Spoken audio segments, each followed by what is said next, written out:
costs are not so higher than in the case of traditional thermally stable bedding material.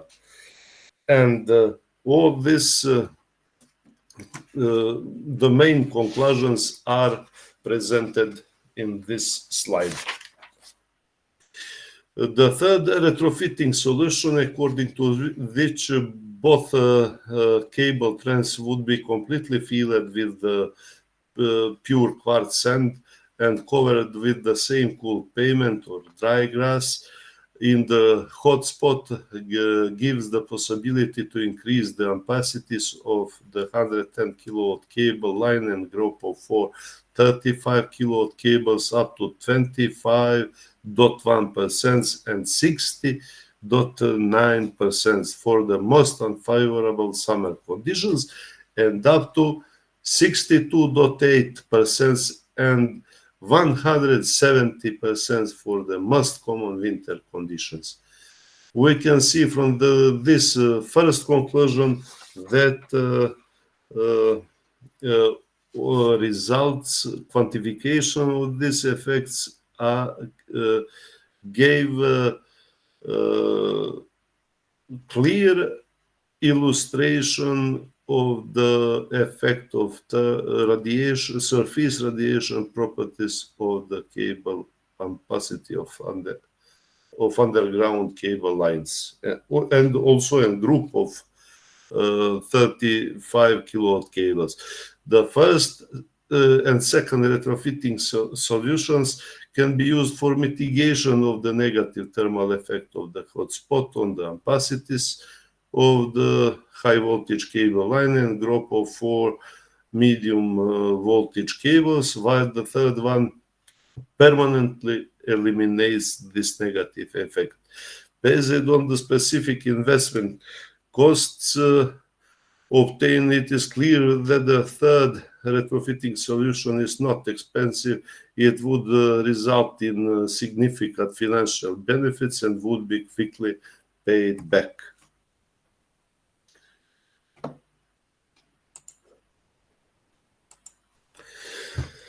Now I will explain some other cases, possible cases of methods that combines PV payments with some channels ventilated by air forced cooling. For instance, in the case A, we can see conventional PV payment combined with the system for forced cooling.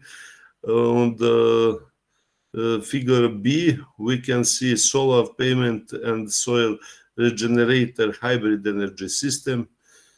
And on the figure C, we can see conventional PV payment or solar payment and soil regenerator hybrid energy system combined with the ventilation channel. And what is the task here? To show what will be happened if we have a configuration with ventilation channel and without it. On this slide we can see general design on conventional photovoltaic panels. It consists of compartments for PV cells, transparent layer, optical layer with air gaps, and insulating layer. On this slide we can see some simulations also obtained by means of console software. On this slide we can see meshed part of the computational domain without power cables that contains silicon-based, 6-based, organic, triple IV dual junction or peroxide-based PV floor laminate obtained for the same service conditions. And we can see that any PV laminate has different shapes of isotherms. That means that the effect of different PV cells on the ground below them is different. Also, this effect can be different on the possible installation of power cables.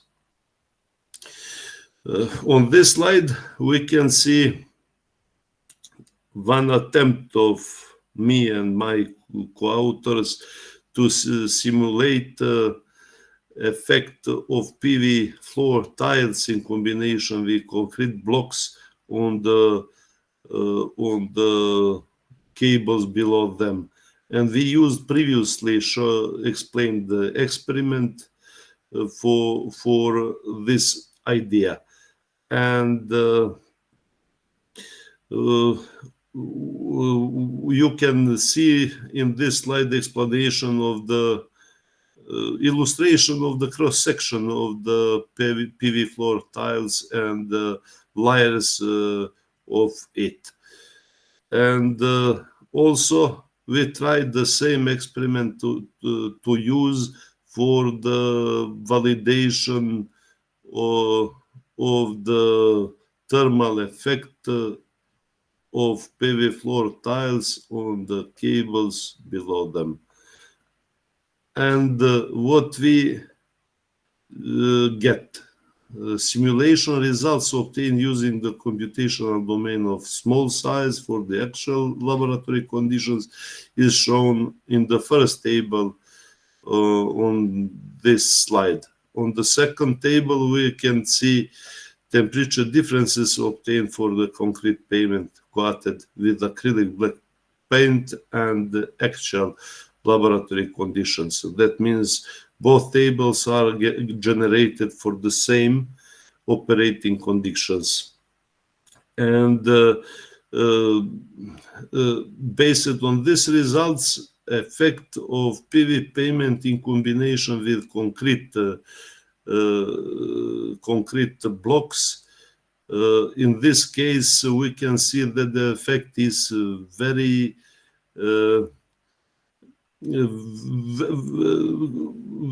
not so, how to say, temperatures are not so different, and the effect without a ventilation channel cannot be so significant. And after that, we decide to add a ventilation channel to this model and also to generalize it. And we feel that the cable trench, we assume that the cable trench is completely filled with the cable bedding material. In many cases, we used pure quartz sand for this because it has the highest thermal conductivity, which is the main thing to conduct heat from the cables to the earth surface and to the ventilated channel, also from the cables on the left, on the right, and up towards the bottom side of the computational domain. In the second illustration, we have cross-section of the cable used in these simulations. At the end, we get some conclusions related to these simulations. The first 4 operation regimes are chosen so that the obtained results are comparable to the results obtained for traditional and cooled pavements.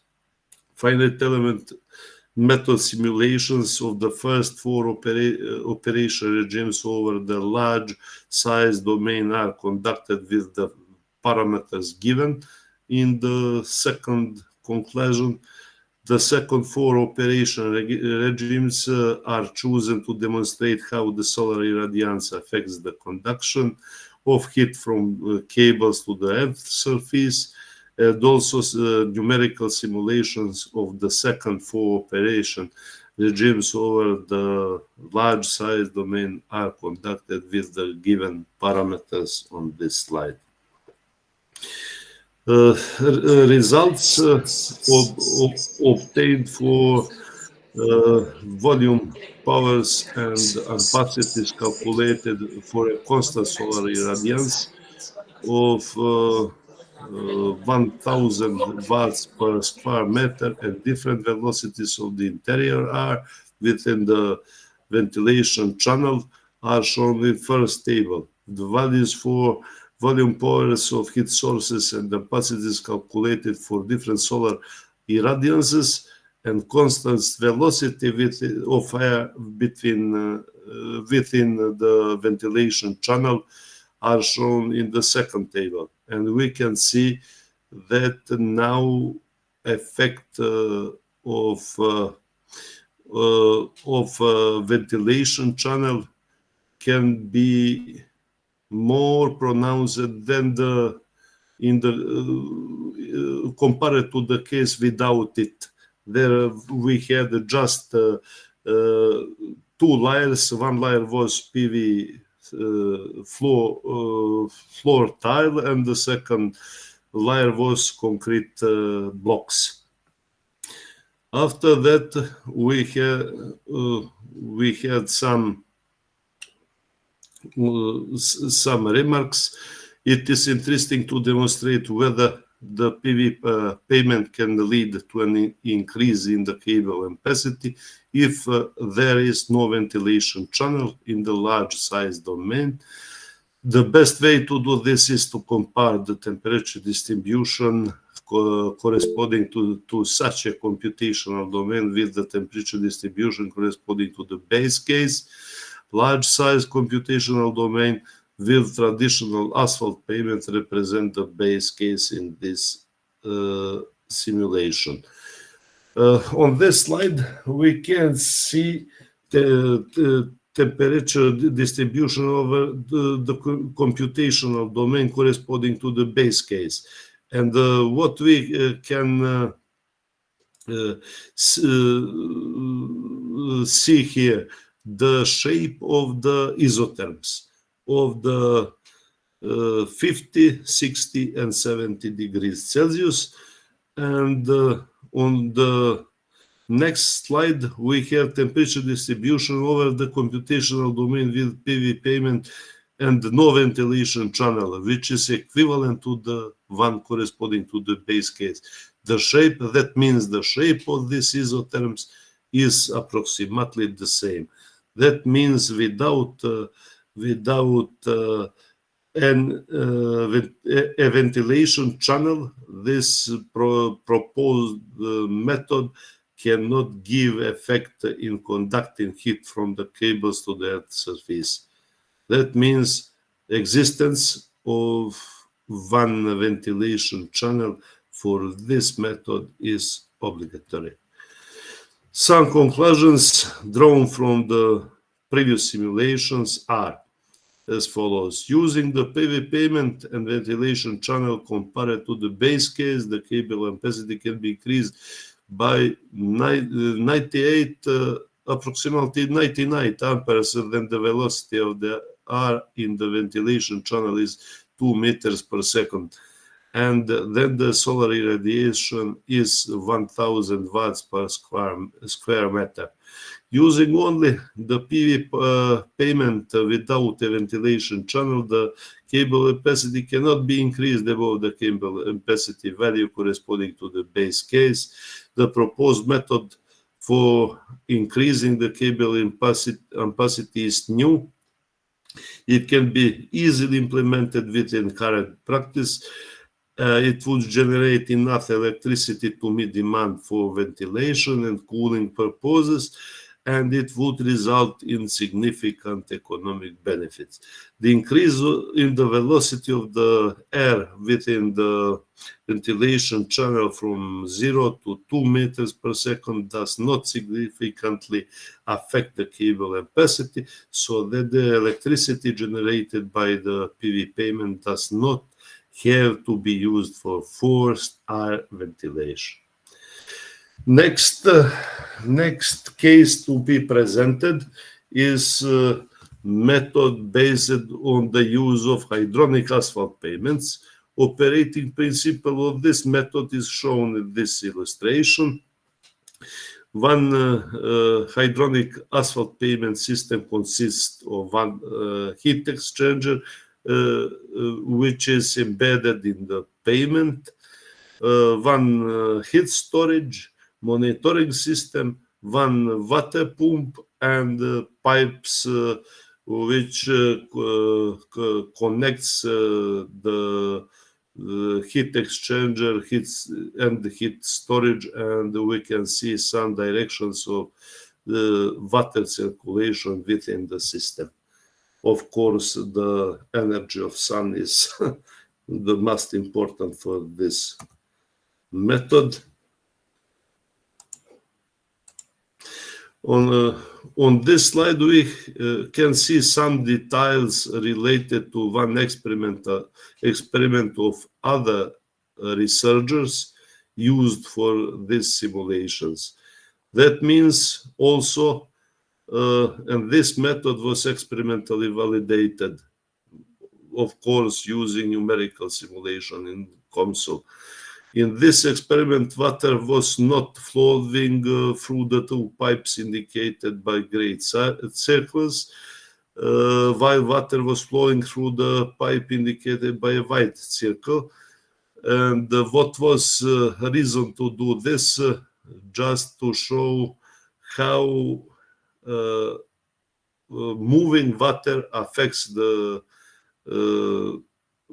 heat transfer through the pavement compared to the pipes. There was still water inside them. On this slide, we can see two temperature distributions obtained for the computational domains without hydronic asphalt pavement system and with the hydronic asphalt pavement system above 110 kilowatt cable line. And what we can see, completely different disposal and shapes of the isotherms. From this result, we can conclude that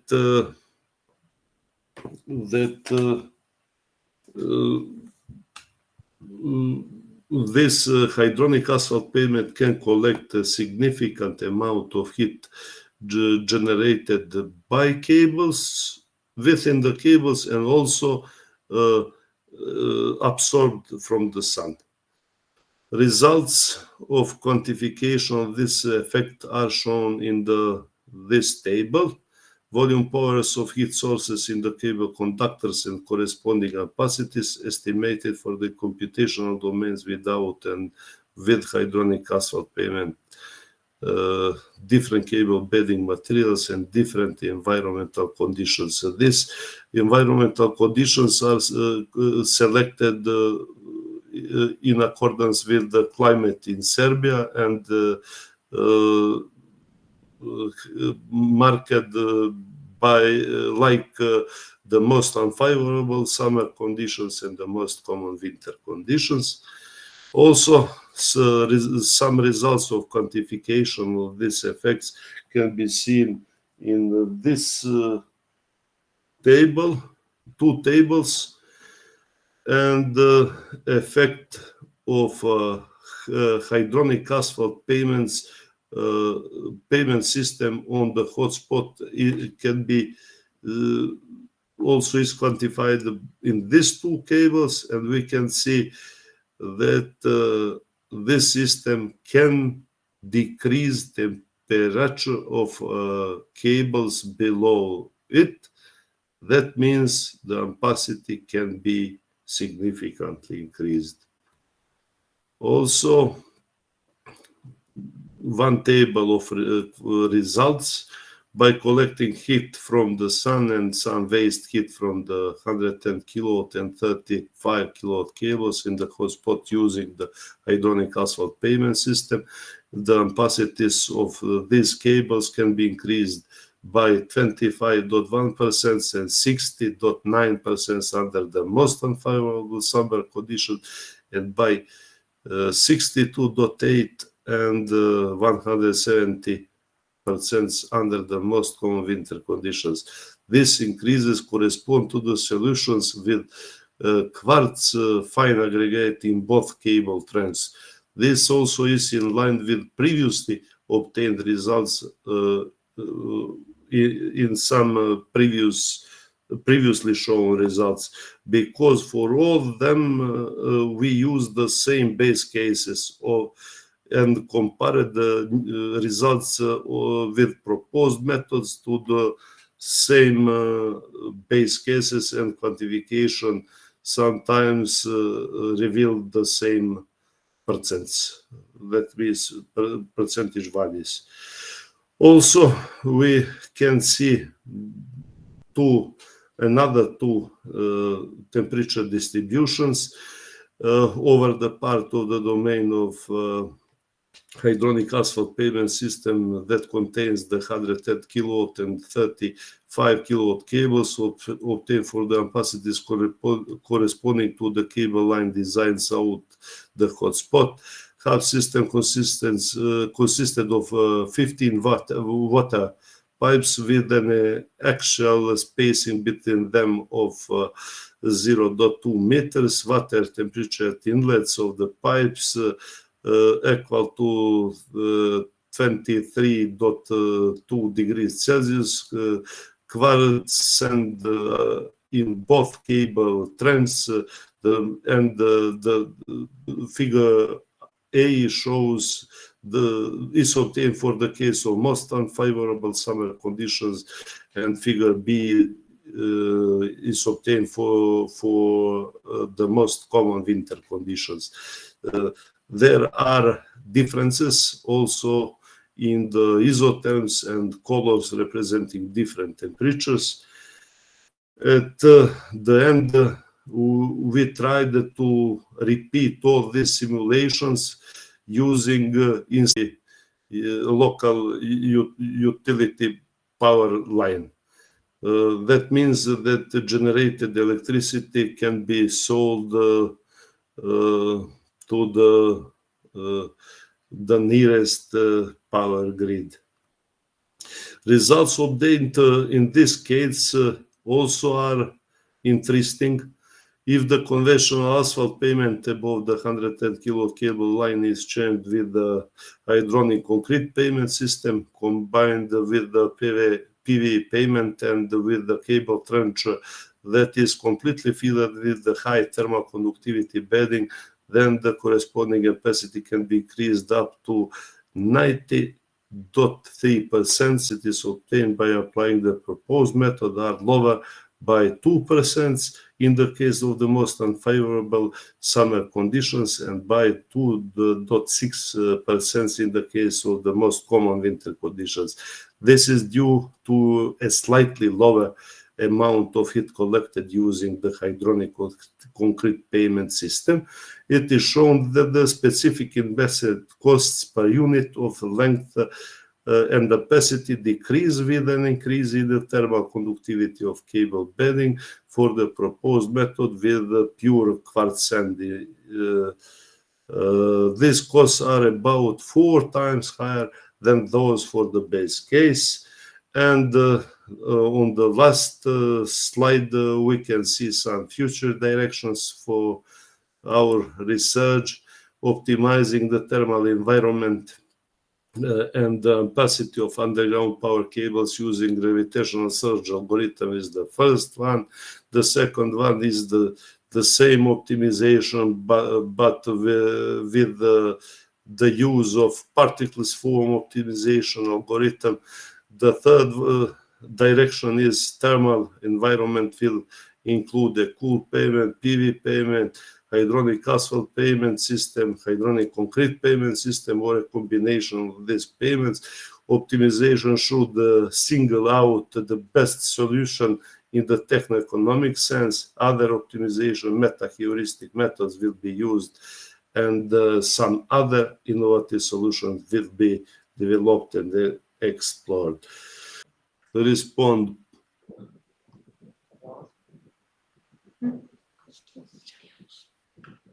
So participants, please note, you can ask also.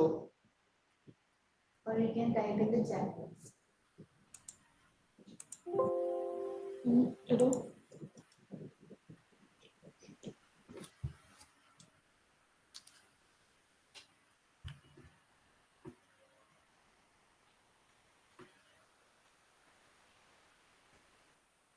എടുത്ത് ചെയ്തോ അയ്യോ എന്തെങ്കിലും ഒന്ന് ചോദിച്ചേ എന്തെങ്കിലും ചോദിക്കണം അവിടെ വല്ലതും ഇട്ടിട്ടുണ്ടോ ചാറ്റ് ബോക്സിൽ Sir, can I read it? Are there any limitations or drawbacks to using Yes, I saw one question now. Are there any limitation or drawbacks to use pool payments? For instance, there always we have some limitations. The limitations are related to constructional works. For instance, we had some highways in the China and United States of America. We have some payments bike paths in the Netherlands, and how to say connection of two blocks of PV payments is one limitation in practice, but we are in the beginning of this new technology. Other drawbacks are unknown to me. Also, this effect, pool payments are for, I think, 20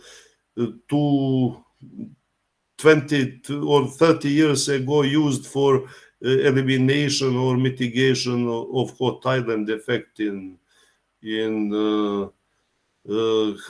how to say hotter climates around the world. For instance, in Greece, all buildings are white.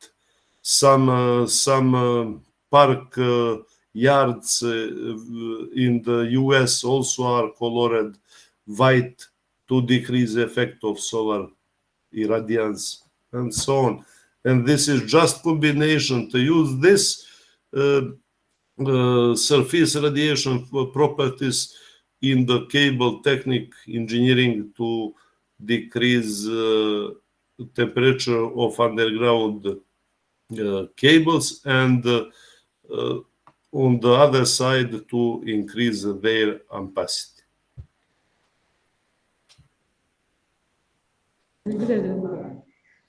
Okay. Any more queries? How do pool payments contribute to stormwater management in urban environments? How do pool payments contribute to storm water management in urban environments?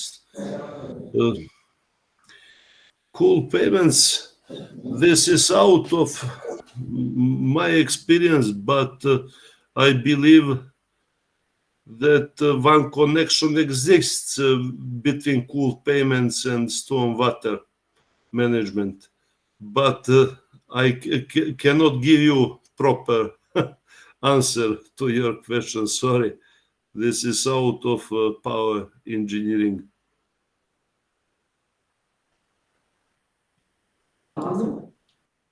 Any more questions?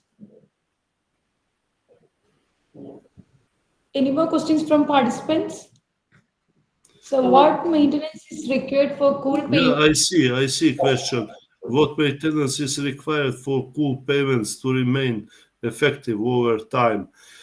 For up to this moment, then pool payments is just colored asphalt or concrete, and after 3 or 5 years we need just to recolor them. But if we talk about PV payments, if some of PV blocks failed, it must be changed, completely removed by machinery and replaced by new one. That means that cool payments, PV payments, hydronic asphalt payments are different things, but all of them may harvest energy from the sun. I hope the response was appropriate. Yes, sir. You're welcome. Srijit, is it okay? Yeah. Any more queries? Any more question?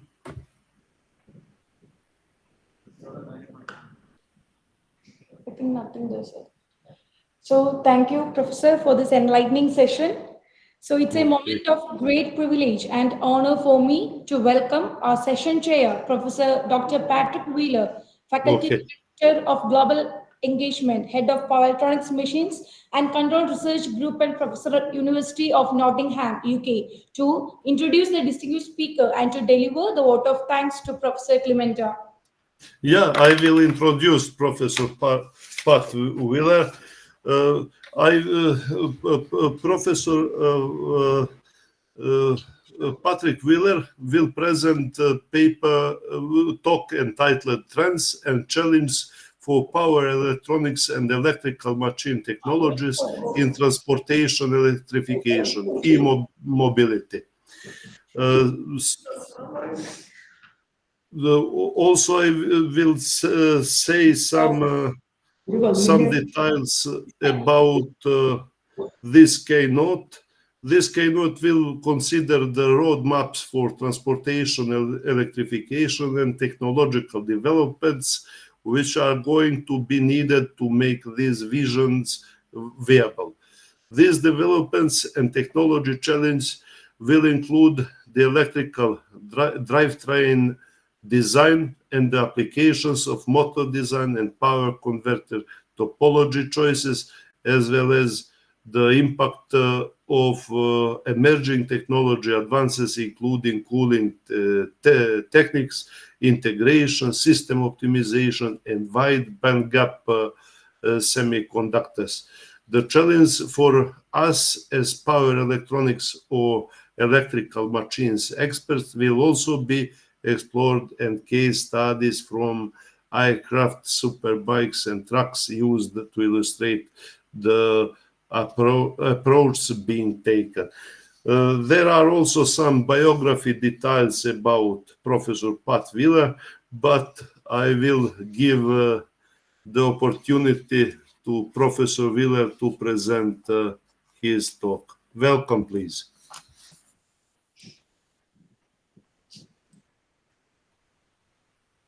Please turn on your microphone.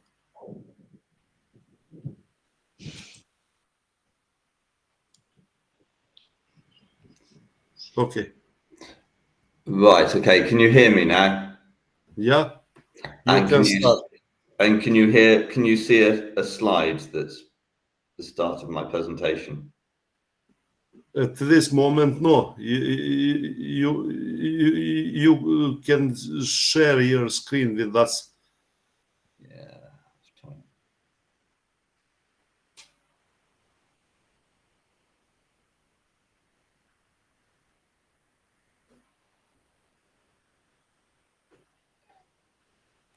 Okay, can you see a presentation? Yeah, now we can see your screen. Excellent. Welcome, please.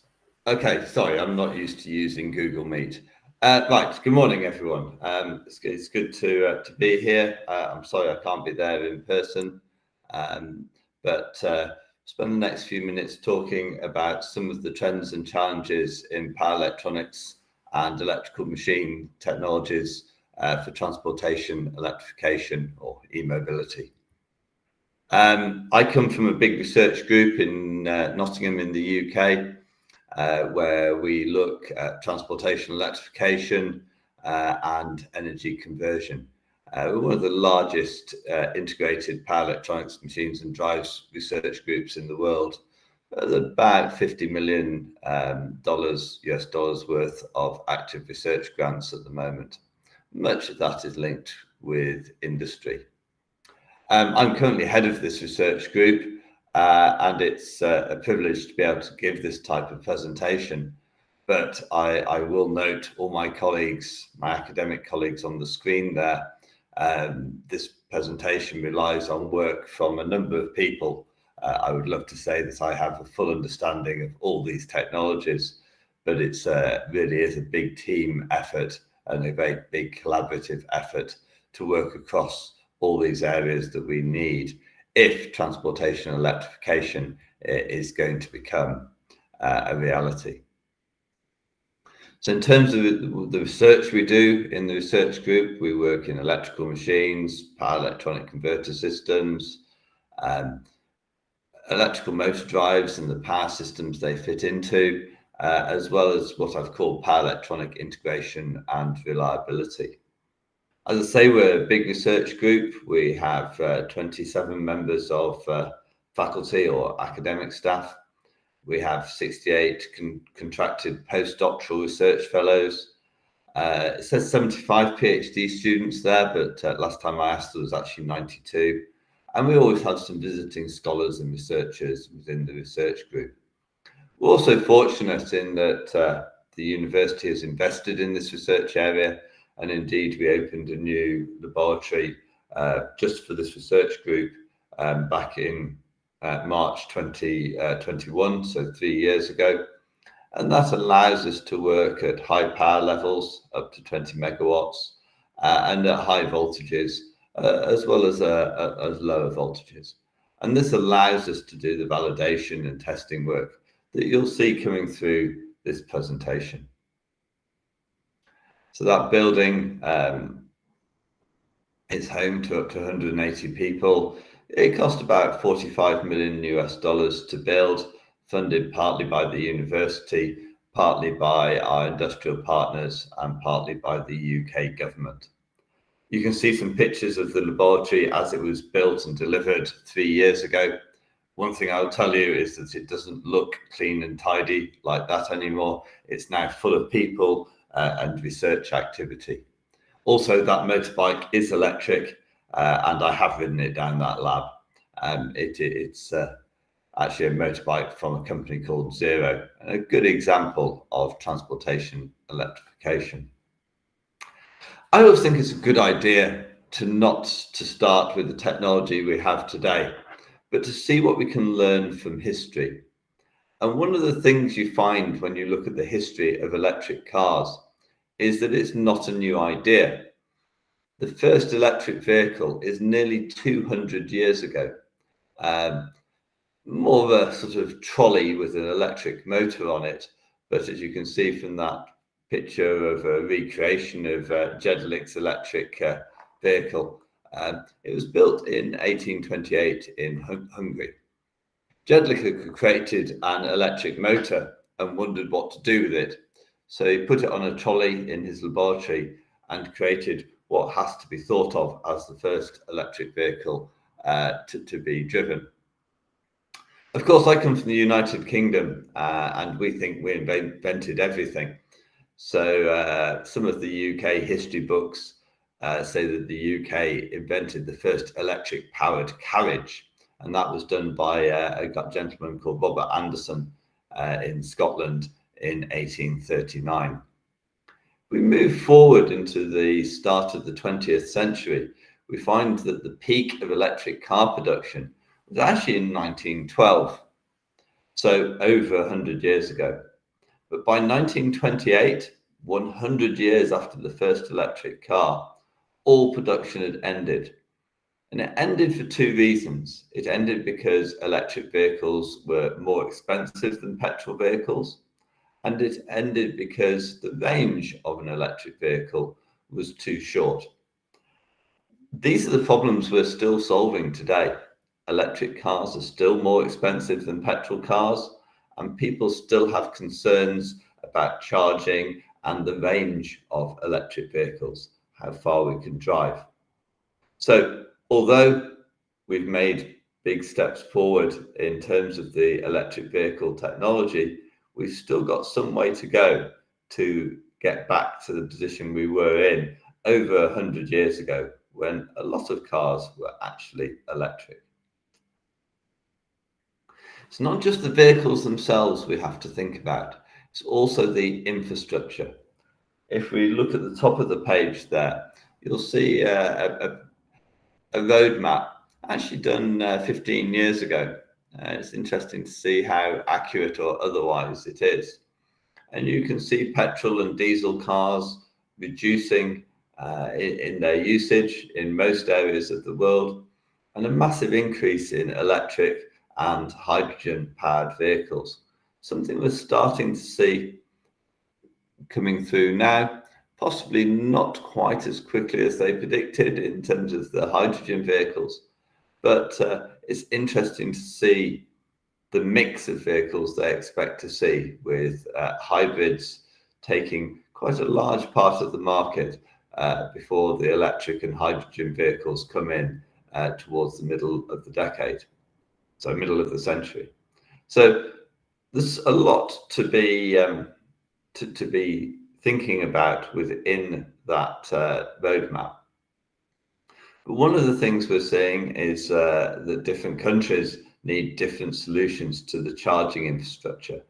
One of the biggest problems we have in the UK at the moment is that there aren't enough charging points on busy days to charge the electric cars when they're driving through our highway network. So we need to have more infrastructure, more charging points, and more electrical energy getting to the places where people want to charge their cars. I'm actually in Chile at the moment, and Chile has a different problem to the UK. Chile is a very long country, and it has a lot of PV, solar, electric in the north. And Chile's problem is actually charging cars at night when the sun isn't shining.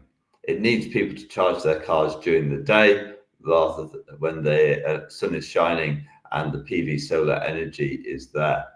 That's very different to other countries where they're wanting people to charge their electric cars at night when the demand of electricity from the grid is low, particularly in countries where you have higher penetrations of fossil fuels and wind energy. So we need to have power systems capable of charging cars where people want to charge their cars. So we might have to look at things like HV distribution of electrical energy in areas where we never thought it would be economical. And we need to look at smart grids so that the future electrical energy networks are enabled to allow electric vehicle charging. Of course, it's not just about electric cars. We need to look at all sorts of transport media in this process.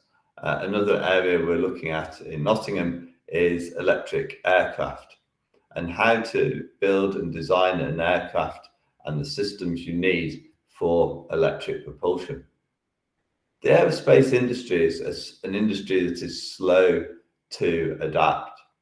It takes a long time for technology to be inserted into this industry.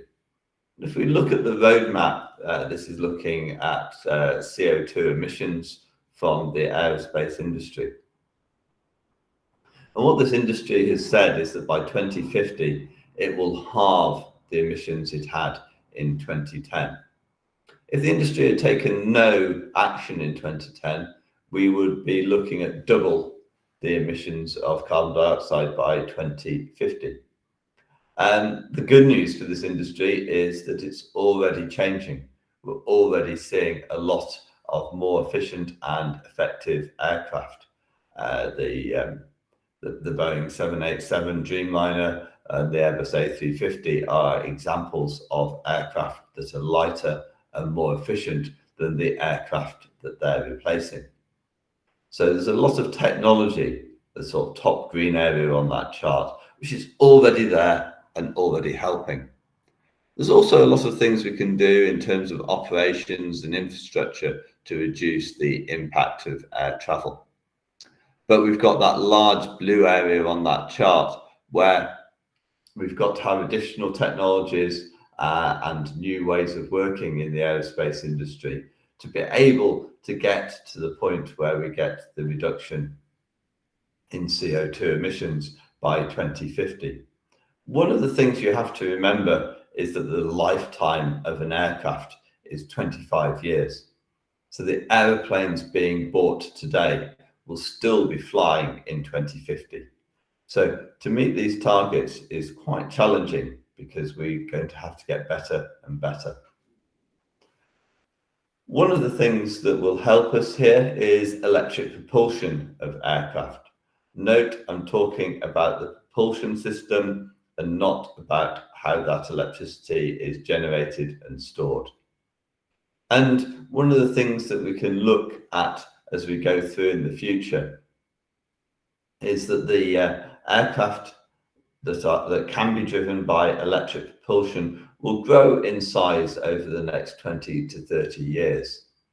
We're already capable of building electric motors in the smaller aircraft, as we'll see in a moment, that enable full electric propulsion for flight.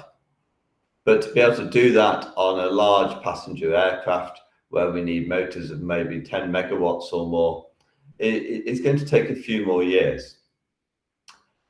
It's not all bad news. In the top left of this slide, you can see that same progression of aircraft getting larger and larger in terms of aircraft that use electric propulsion. Also on there, you can see pictures of motors, demonstrators that we've already built in our labs at the University of Nottingham. We're not the only people doing this. It's easier for me to take photographs of the electrical machines that we've built here in Nottingham.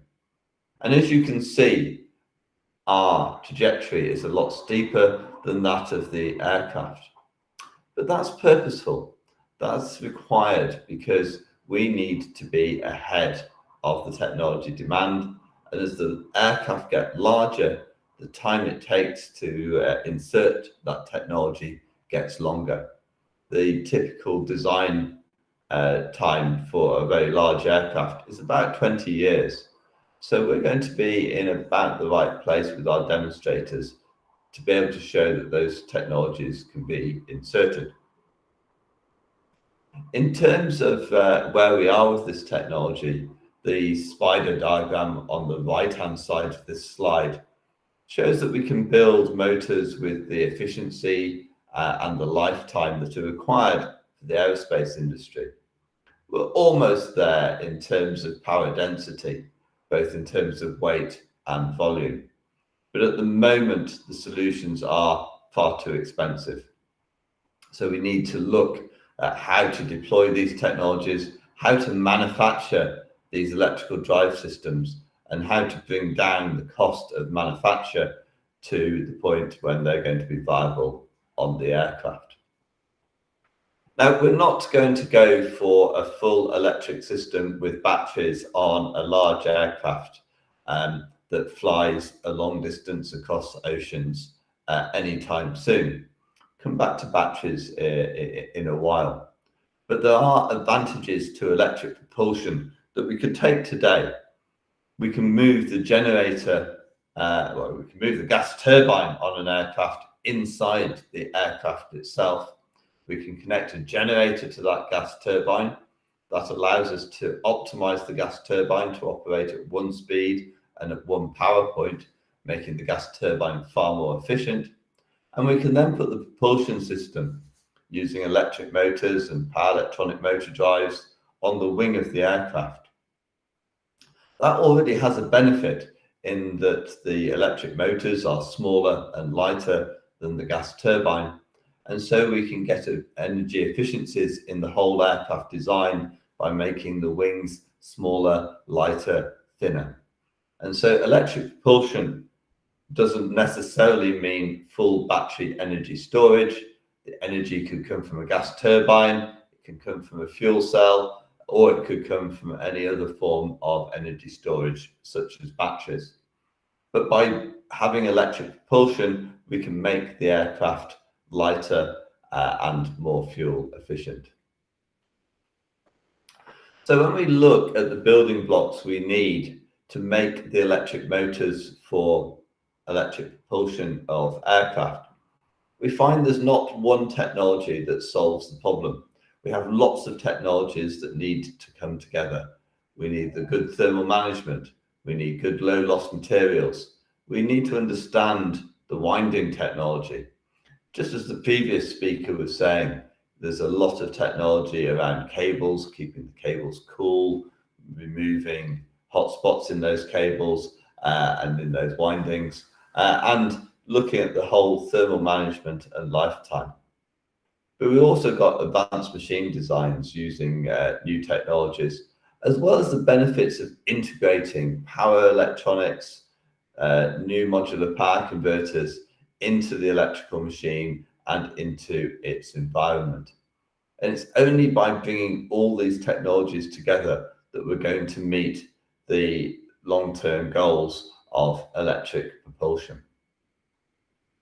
The aerospace industry likes to talk about technology readiness levels. The higher the technology readiness level, the more likely it is that you're able to insert that technology into an application today. So we're seeing new magnetic materials. They're already being used. We've got wide bandgap semiconductor devices on there, a technology that will have a big impact in the aerospace industry using silicon carbide, gallium nitride, and again, a relatively high technology readiness level. We see other technologies such as additive manufacturing, 3D printing of components, and superconductivity. These technologies will have a large impact on the size and weight of electrical machines and propulsion systems on aircraft, but they're currently at a very low technology readiness level. There's a lot more research and development to be done before those technologies can be deployed on a passenger aircraft. So lots of things that can happen, but it's interesting. I'm a professor of power electronics, and it's interesting for me to see that wide bandgap semiconductor devices, silicon carbide and gallium nitride, is one of the most ready technologies with the highest impact in this area. Nottingham, we like to build demonstrators. This is some pictures of our 4 megawatt propulsion motor and the motor drive that goes along with that. This is about the right size for use in a 120 passenger regional aircraft. And we've been able to design and test that machine in Nottingham, showing that we have the technologies to be able to work at these power levels in what is actually quite a small, compact and lightweight machine. So it's a little bit about the electrical machines and the fact that power electronics is one of the things that's meaning that we make electrical machines smaller and lighter. As a professor of power electronics, I have to talk a little bit about power converters. The one thing I would say about power electronic converters is it's a very exciting time to be in power electronics. We've moved from silicon IGBTs to silicon carbide MOSFETs, and we're now looking at gallium nitride GaN devices. One of the things about power converter topologies is there is no perfect power converter topology. They all have losses, they all have advantages and disadvantages. And when you look at the multi-level converter topologies, as 4 of the topologies are shown in this chart, you find there's no perfect converter. You have to use the power converter that works in the application that you're considering. They all have different advantages and disadvantages that can be taken in those different applications. This chart shows why we've seen this big move to silicon carbide MOSFETs from silicon IGBTs. This shows what happens as you increase the switching frequency in a power converter, the red being the silicon IGBT, the blue being the silicon carbide MOSFET. And you can see that as you increase the switching frequency, in this example from 10 kilohertz to 80 kilohertz, the size of the filter reduces by a factor of 5. That's relatively straightforward. This is looking at the power quality filter. But with the silicon carbide, the losses only go up by 25%, whereas with the silicon IGBT, the losses increase by 100%. So we can see here that we can take advantage of the high switching frequency and the lower losses in a silicon carbide MOSFET to make the power converter smaller and lighter without the losses going up so much. And this has really changed the way we think about power converter design. This table just shows a comparison of power electronic converter topologies. And you can see there different power converter topologies, particularly the multi-level topologies, have different advantages and disadvantages. Some are more expensive, some have more active devices, some are better at the device voltage ratings, some are better on complexity, and so on. So you really do need to look at the power converter that you're thinking about using in a particular application, think about the requirements for that application, and think about which topology you're going to choose based on those requirements and those use cases. There's a lot of work for power electronic converter engineers to do over the next decade or two. I spoke earlier about integration being important for the electrical machines. It's also important for power electronic converters. One of the reasons your telephone, your mobile phone, is so small and light is because the power electronics is integrated into the design and the thermal management is integrated into the design of that phone. We can do the same with larger power electronic converters in propulsion applications, in transportation. And we see, as I've shown on this chart, that over the next 20 to 30 years, the size and the weight of power electronic converters will only reduce quickly if we integrate those power electronics within the application. If we design standalone power electronic converters, then they're going to stay at approximately the same size. They'll get a little bit smaller, but not greatly. If we want to get some big changes in the size and weight of power converters, we have to highly integrate the power electronics with the application. And then we get this massive increase in power density. And to me, that's one of the big challenges that we have to address, is how to make that integration work. Now, one of the things we have to do with new technologies is to demonstrate it works, and to demonstrate it works in a realistic environment. One of the things we started doing in Nottingham 10 years ago was racing an electric superbike.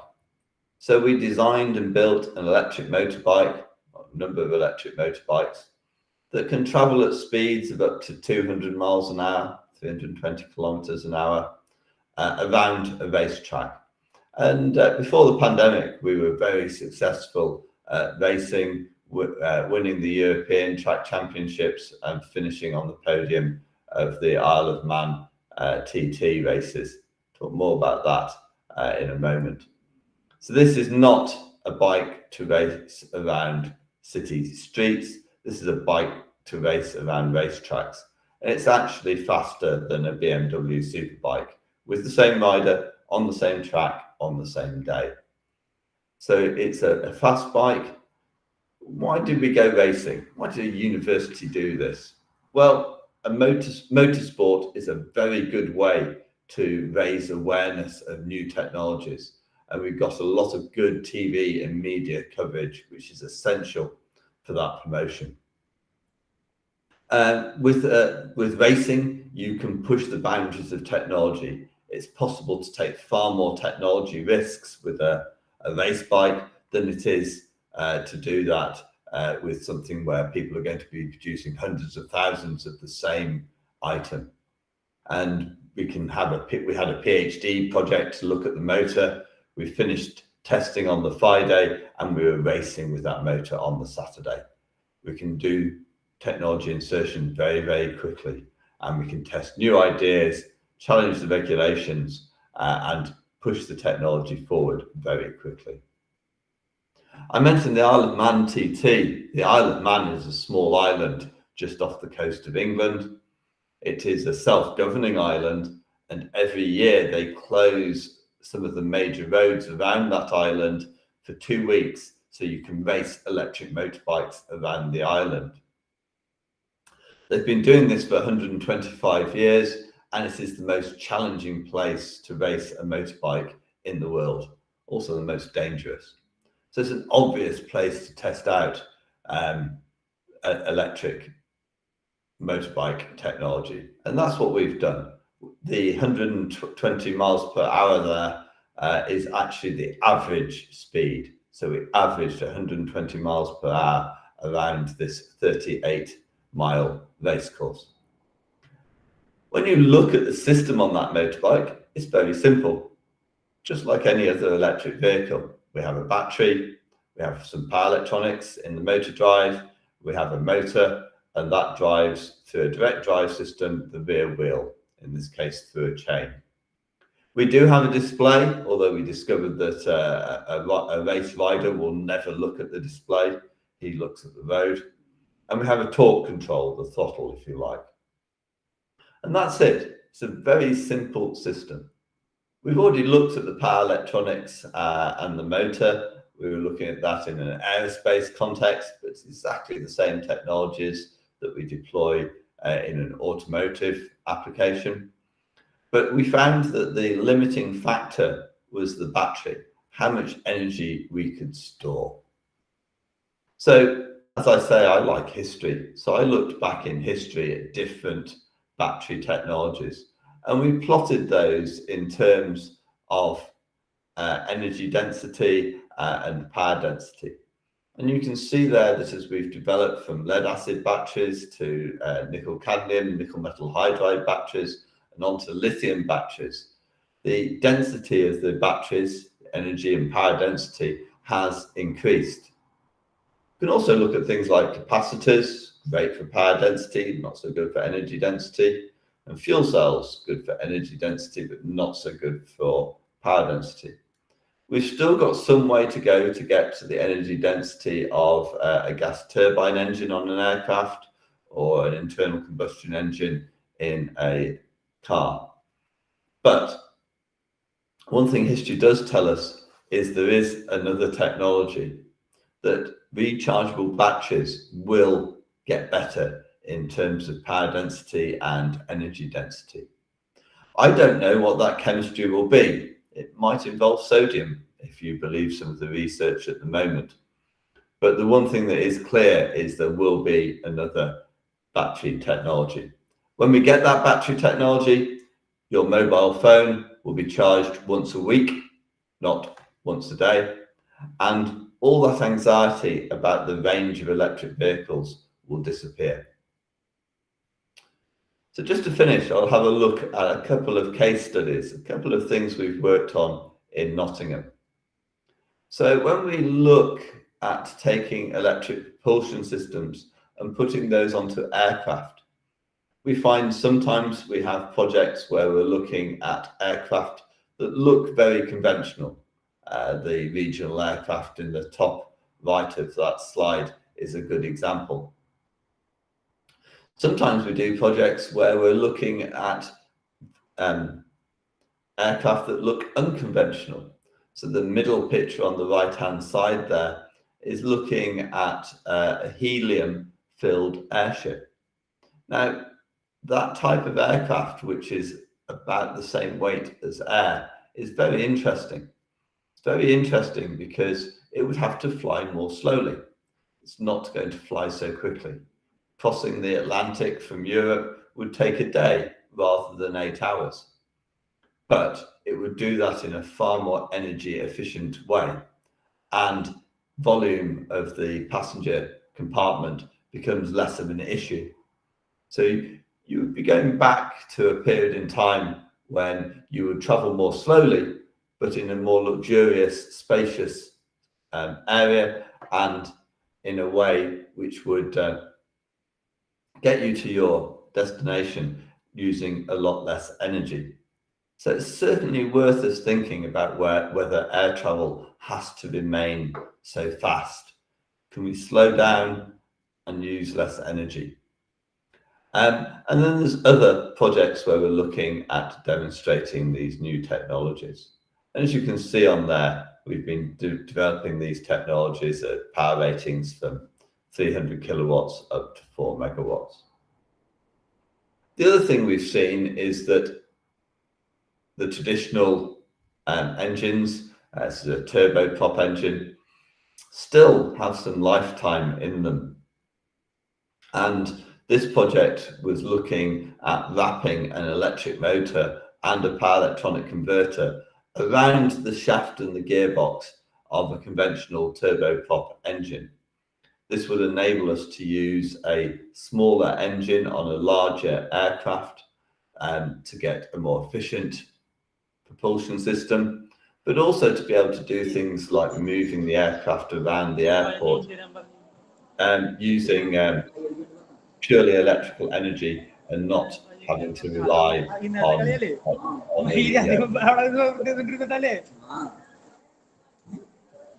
other examples that we've been looking at are in actuation. The example on the left is for helicopter control. So it's a totally flight critical application, looking at using electric actuation and ball screws to form an electromechanical actuator that allows you to control the pitch of the blades, swash plate control of the helicopter.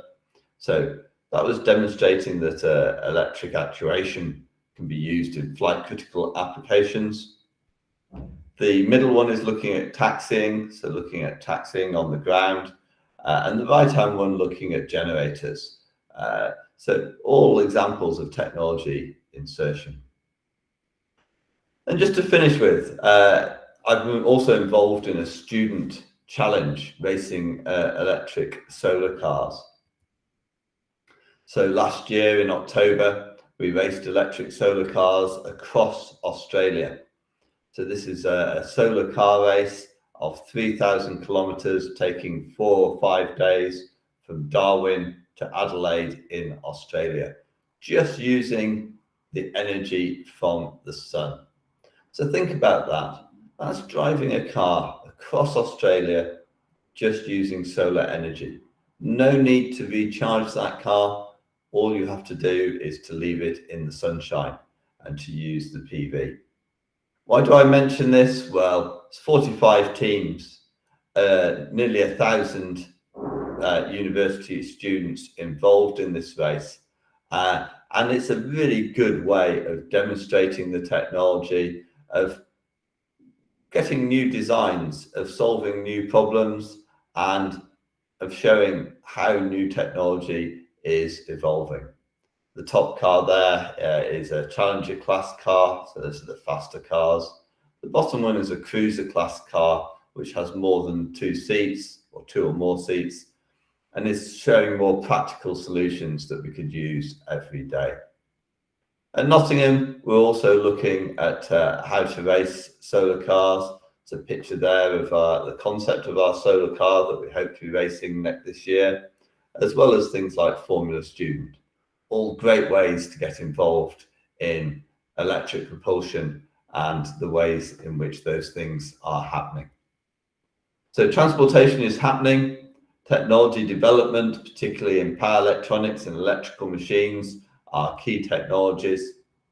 Electrical energy storage systems will improve. History tells us that, but we have to be ready with the investment in transmission, distribution, and renewable generation systems if we're going to have battery-powered electric vehicles for road transport and for flight in the future. Thank you very much for listening, and I'm more than happy to take questions. Thank you. Thank you, dear Professor Wheeler. And I will ask our audience for questions. Do you have any question for Professor Wheeler and his presentation?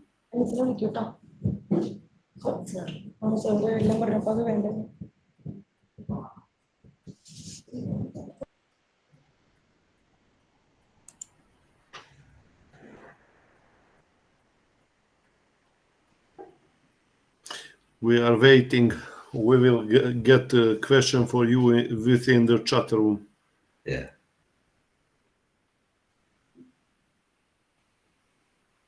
So we can directly ask too.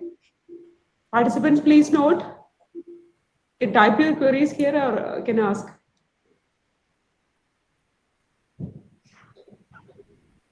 Participants, raise your questions. Sir, I have a question.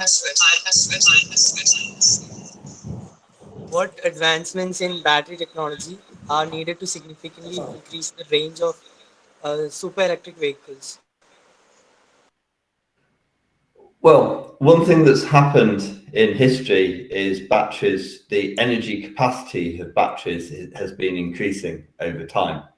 If you think about the energy stored in a lead acid battery currently used for the auxiliary systems on a conventional car, it's very heavy and stores very little energy compared to the lithium-based battery in your mobile phone. So we've gone through that process of seeing new chemistries. The next chemistry will be a lot better. I expect to see a battery which will allow you to charge your current mobile phone once a week, not once a day. That's the kind of step in technology that we've seen historically. And certainly chemical engineers are working around the world looking at those new technologies. And if you read some of the journals there, you'll see some extravagant claims about how small and light they will be. But I expect to see a factor of 5 increase in the energy storage that we will get in rechargeable batteries. Within the next 2 or 3 years, those technologies will start to emerge. It's an interesting topic area because, of course, there's been a lot of investment in lithium-based battery technology.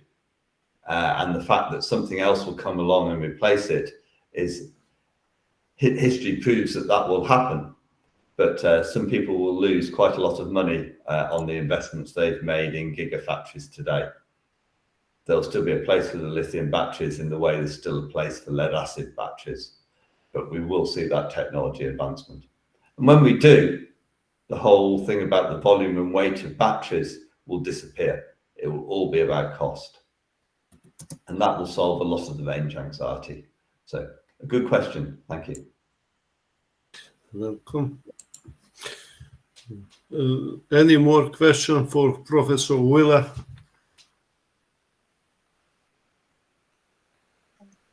Hello, sir. I have a question. It is, how does the total cost of ownership of an electric vehicle compare to that of a gasoline-powered vehicle over lifetime? That's a very good question. Very, very good question. Because as I was talking about in my presentation, the purchase cost of an electric vehicle is very high, or higher than for a conventional vehicle. But the cost of use at the moment is a lot lower, because electrical energy is far cheaper than the cost of petrol. Now that's partly artificial. That's partly because governments choose to tax petrol, gasoline, diesel very highly, and they don't tax electrical energy so much. And that's good because it's encouraging us to use electric cars. But the other thing you'll find is that electric cars need far less maintenance. An internal combustion engine, a petrol engine, requires regular servicing, changing oil, and sorting out mechanical part wear. And we don't have those things on electric vehicles. You just have a motor, which will be good for 10, 15, 20 years. And there's nothing there to maintain.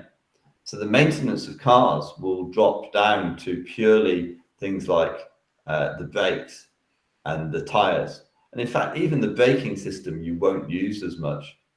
So we will see a lot of the garages we have around the world that maintain vehicles will actually stop working because electric vehicles require less maintenance. Just replacing tires and check them for safety. It's all that will be needed. So the cost of ownership is a lot lower, but it's the cost of use that is a lot lower. In lots of parts of the world, we have a tendency to own our own vehicles, our own cars, and then we don't use them all the time. We leave them parked in car parks. And because it's the cost of use that is a lot lower, we might see a trend towards more vehicles using Uber or Didi, where they're public use vehicles that are being used all the time, rather than private ownership of vehicles. And that's quite difficult for people in some countries to understand, that they might not need to own their car, and it might not need to be sensible to own your car. Certainly in the Western world, particularly in North America, it's a status symbol to have a good car parked outside your house. But that's not going to make economic sense in the future, because electric vehicles make more sense when they're being used all the time. So it might change that whole relationship with vehicles and public transportation. And that would be good to see. So a very good question, and an answer that goes beyond engineering. Any more queries from participant side? Good afternoon, sir. What are the potential challenges and opportunities associated with integrating electrical vehicles into the existing energy grid? Well, one of the challenges in integrating electric vehicles into today's energy grid is that the electrical energy is not always in the places where you want to charge electric vehicles, particularly when you want to charge them quickly. So one of the problems we see, even in a small country like the United Kingdom, is that our rest areas in our highway system are in fairly remote areas where the power system is not strong enough for fast charging systems. So we find that we're having to develop our electrical power system infrastructure to get the electrical energy to where it's needed.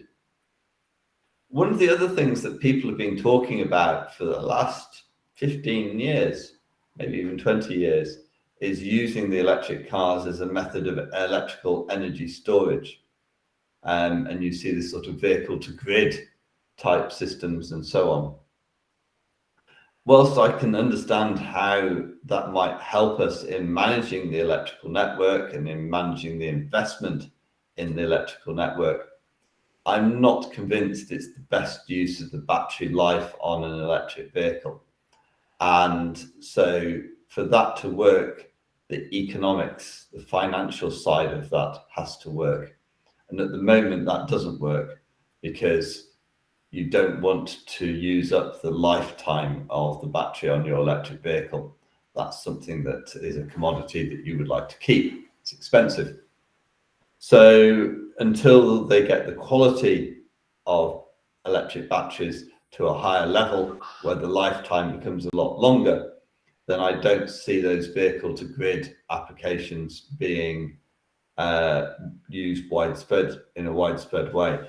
They might be used in rural locations where energy access is a different problem. But in our towns and cities, I think for the time being, the electric vehicles are going to be a user of electrical energy, and we need to make sure that we design the infrastructure, so the power system infrastructure and the renewable energy sources in a way which means that we can have that clean use of electrical energy. And that requires a lot of investment, and that investment will have to be at government level. Good question, though. Any more questions? Sir, I have a question. What role do government incentives play in expanding EV charging networks? So what role does what play?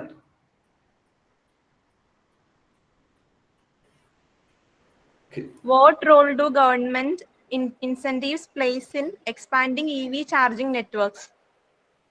Right, okay. So when you want to expand infrastructure in a country in a controlled way, in advance of the demand for that infrastructure, governments have to get involved.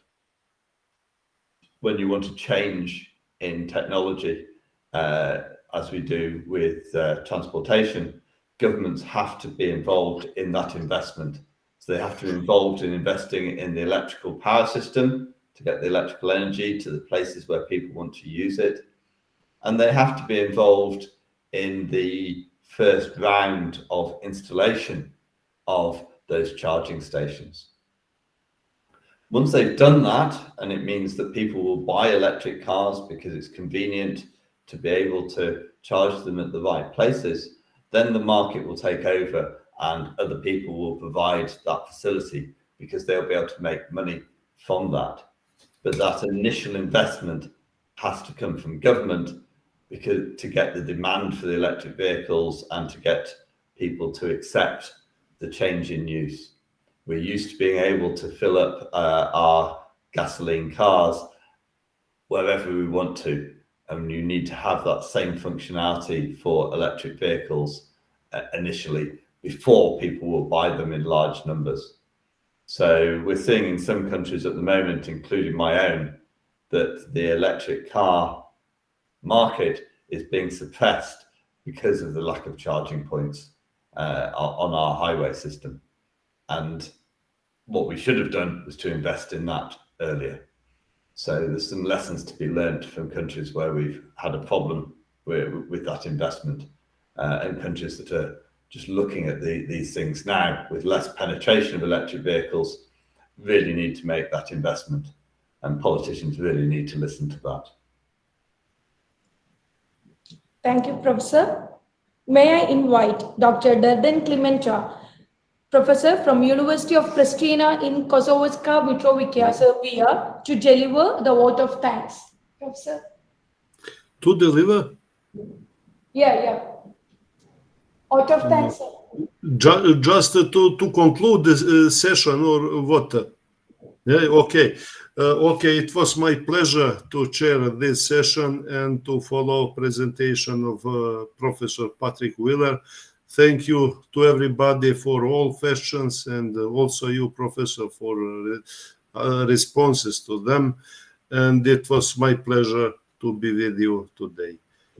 Have a nice day and evening. Bye-bye. So thank you, Professor. So we are indeed fortunate enough to have two eminent scholars with great experience and exposure.